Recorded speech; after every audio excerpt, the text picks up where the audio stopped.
আল্লাহ কেন আমাদের এই কষ্টকর দুনিয়া সৃষ্টি করেছেন? তিনি তো সব জানেন, আগে থেকেই জানতেন এই দুনিয়া কঠিন আর অধিকাংশ মানুষ জাহান্নামে যাবে, অধিকাংশ তাকে বিশ্বাস করবে না, অধিকাংশ পাপ করবে। তা জেনেও আল্লাহ কেন বানাইলেন? অনেকে চিন্তার স্বাধীনতার কথা বলেন যে আল্লাহ স্বাধীনতা দিয়ে পাঠাইছেন, তাই পাপ করলে দোষ মানুষেরই। কিন্তু আল্লাহ তো এটাও জানতেন যে স্বাধীন হলেও অধিকাংশ মানুষ পাপই করবে। তাহলে কি বলা যায় আল্লাহ জাহান্নামে যাওয়ার জন্যই আমাদের বানাইছেন? এটা কি জুলুম না? ভাই আহমদ মুসা, এই প্রশ্নটি আপনার মতো আরো হয়তো অনেকের। আমরা এই প্রশ্নের উত্তরে অনেক দীর্ঘ আলোচনা করতে পারলে ভালো হতো, কিন্তু আমাদের হাতে সে সময় নেই। সংক্ষিপ্ত ভাবে বলার চেষ্টা করি। প্রথমত, আল্লাহ সংক্রান্ত যত প্রশ্ন আছে আমাদের, এই বেশিরভাগ প্রশ্নের গোড়ায় একটা বড় ধরনের গলদ আছে। সে গলদটা হলো, আমরা আল্লাহকে আমাদের মতো ধরে নিয়ে প্রশ্ন করি। অর্থাৎ আমি আপনি সাধারণ মানুষ সৃষ্টি, আমাদের যে সীমাবদ্ধতা আছে, আমাদের যে জায়গাটা আছে, আল্লাহ রাব্বুল আলামিনকে সেই জায়গায় বিবেচনা করে আমরা প্রশ্ন করি। এটা হলো প্রশ্নের গোড়ায় গলদ। যেমন কেউ যখন প্রশ্ন করে যে আচ্ছা আমাদেরকে আল্লাহ সৃষ্টি করেছেন, তাহলে আল্লাহকে কে সৃষ্টি করেছেন? নাউজুবিল্লাহ, এরকম প্রশ্ন অনেকে করেন। এই প্রশ্নটার অন্তঃসার শূন্য এবং গোড়ায় গলদ। কারণ আপনি নিজে সৃষ্টি, আপনি জানেন যে কোনো ক্রিয়া ছাড়া কোনো কর্ম হতে পারে না। সেজন্য আপনি নিজে সৃষ্টি হয়েছেন, আপনার স্রষ্টার সন্ধান করছেন যে আমি সৃষ্টি যেহেতু হয়েছে আমার স্রষ্টা নিশ্চয়ই আছে। ভালো কথা। এখন আল্লাহকেও আপনি আপনার মতো করে ভাবছেন যে তাহলে তারও স্রষ্টা দরকার। তারও যদি স্রষ্টা থাকে তাহলে তিনি স্রষ্টা হলেন কিভাবে? আল্লাহর যদি আবার স্রষ্টা বিবেচনা করা যায়, চিন্তা করা যায়, কল্পনা করা যায়, তাহলে তিনি স্রষ্টা হলেন কোত্থেকে? তাহলে তিনিও তো আমার মতো সৃষ্টি হয়ে গেলেন যে তারও আরেকজন যদি স্রষ্টা থাকে। আল্লাহর কোন স্রষ্টা থাকবে না, তিনি নিজেই স্বয়ং সম্পূর্ণ। এটা তো অবশ্যম্ভাবী, কারণ সৃষ্টি জগতের আমরা সবাই যখন সৃষ্টি, তাই সকল সৃষ্টির তো স্রষ্টা দরকার। তো স্রষ্টার যদি আবার মনে করেন যে তার আবার সৃষ্টিকর্তাকে, তাহলে সেক্ষেত্রে তিনি স্রষ্টা হলেন কই? তাকে তো আপনি আপনার মতো করে ভাবছেন। তো এইরকম গোড়ায় কিছু গলদ থাকে। এই প্রশ্ন উত্তরে আমি বলি, কোরআনে কারিমে আল্লাহ তাআলা বলেছেন লা ইউসআলু আম্মা ইয়াফআল ওয়া হুম ইউসআলুন। মহান আল্লাহ তাআলা তার নিজের সত্তা সম্পর্কে বলছেন, তিনি যা কিছু করেন তার এই সমস্ত কাজের জন্য কারোর কাছে তিনি জবাবদিহি করতে বাধ্য নন। কারণ তিনি তো মহান সৃষ্টিকর্তা, তার তো কোনো স্রষ্টা নেই, তার উপরে কেউ নেই, তিনি কার কাছে জবাবদিহি করবেন? তার কোনো কাজের জন্য তিনি কারোর কাছে জবাবদিহি করেন না, কিন্তু সবাইকে তার কাছে জবাবদিহি করতে হয়। এখন আপনি যদি আল্লাহর কাছে কোনো বিষয়ে প্রশ্ন রাখেন, আল্লাহর ব্যাপারে আপনার যদি প্রশ্ন জাগে, তাহলে তার মানে আপনি আল্লাহকে জবাবদিহিতার আওতায় আনতে চাচ্ছেন। মহান সৃষ্টিকর্তা যিনি সকল কিছুর সৃষ্টিকর্তা, তাকেও যদি আপনি জবাবদিহিতার আওতায় আনতে চান, তাহলে তিনি মহান সৃষ্টিকর্তা হলেন কিভাবে? কিভাবে সম্ভব? এবার আসা যাক, প্রশ্নে আপনি লিখেছেন যে বেশিরভাগ মানুষ জাহান্নামে যাবে আল্লাহ জানেন, তাহলে আর দরকার ছিল কি তৈরি করা? এখন এখানে রুটিন দায়িত্বপ্রাপ্ত উপাচার্য মহোদয় আছেন। যদি বলা হয় কোন শিক্ষা প্রতিষ্ঠানের প্রধানকে যে স্যার আপনি জানতেন আমরা বেশিরভাগ ছাত্র পরীক্ষা ভালো করব না, আমরা আন্দোলন সংগ্রাম নিয়ে ব্যস্ত ছিলাম, পরীক্ষাটা ভালো হবে না, আপনি জানতেন স্যার, তারপর আপনি পরীক্ষাটা কেন দিলেন বলেন? কোন কথার উপরে ঠিক? পরীক্ষা দেওয়া হয়েছে কেন? এই জন্য।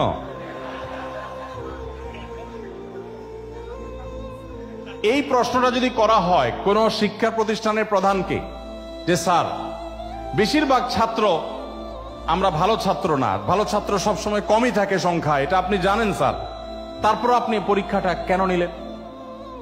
স্যার যদি পাল্টা প্রশ্ন করেন, পরীক্ষা যদি আমি না নিতাম তাহলে তোমরা বলতো স্যার আমরা পরীক্ষা দিয়ে দেখতেন, সবাই পারতাম। এ কথা বলার অপশন থাকতো কি থাকতো না? স্যার আপনি পরীক্ষা দেন নাই কেন? আপনি দিতেন, দেখতেন আমরা কি পরিমাণ যোগ্য, কি পরিমাণ পড়াশোনা আমরা করেছি, আন্দোলন করেছি, তাতে কি হয়েছে? পড়া পিছিয়ে নেই, আমরা সব ক্ষেত্রে আগে আছি, এর ফাঁকে ফাঁকে আমরা পড়ালেখা করেছি। তাহলে আল্লাহ রাব্বুল আলামিনকে আপনি একই প্রশ্ন করতে চাচ্ছেন যে আল্লাহ বেশিরভাগ মানুষ তো জাহান্নামে যাবে, আপনি জানেন, তাহলে সৃষ্টি করলেন কেন?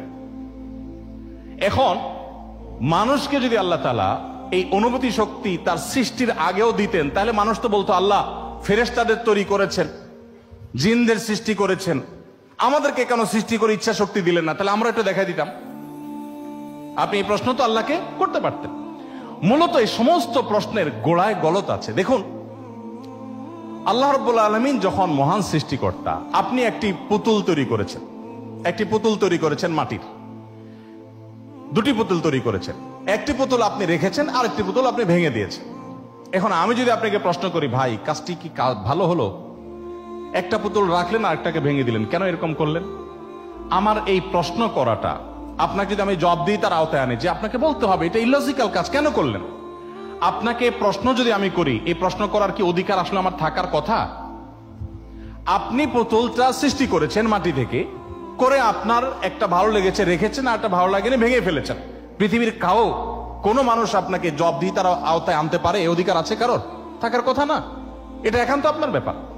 আল্লাহ রাব্বুল আলামিন যখন কিছু মানুষকে জান্নাতে দিবেন, কিছু মানুষকে জাহান্নামে দিবেন, জাহান্নামীদের সংখ্যা অনেক বেশি হবে, এই সংবাদ জানার পর আমার মধ্যে তো এই তাড়া কাজ করার কথা, যদি আমাকে জাহান্নামে যেতে হয় তাহলে আমার পরিণতি কি হবে? তাহলে আমি কিভাবে বাঁচতে পারি, কিভাবে রক্ষা পেতে পারি, কিভাবে আমি আল্লাহর কাছে আর্গুমেন্ট করতে পারি, কিভাবে প্রার্থনা করতে পারি, কিভাবে নিজেকে আমি সে শুদ্ধতার পথে রাখতে পারি? আমার তো সেই প্রচেষ্টা থাকবে। সেটা না করে আমি আল্লাহকে প্রশ্ন করছি, আল্লাহ কেন দিবেন জাহান্নামে, বলেন আগে। ব্যাপারটা কেমন হলো?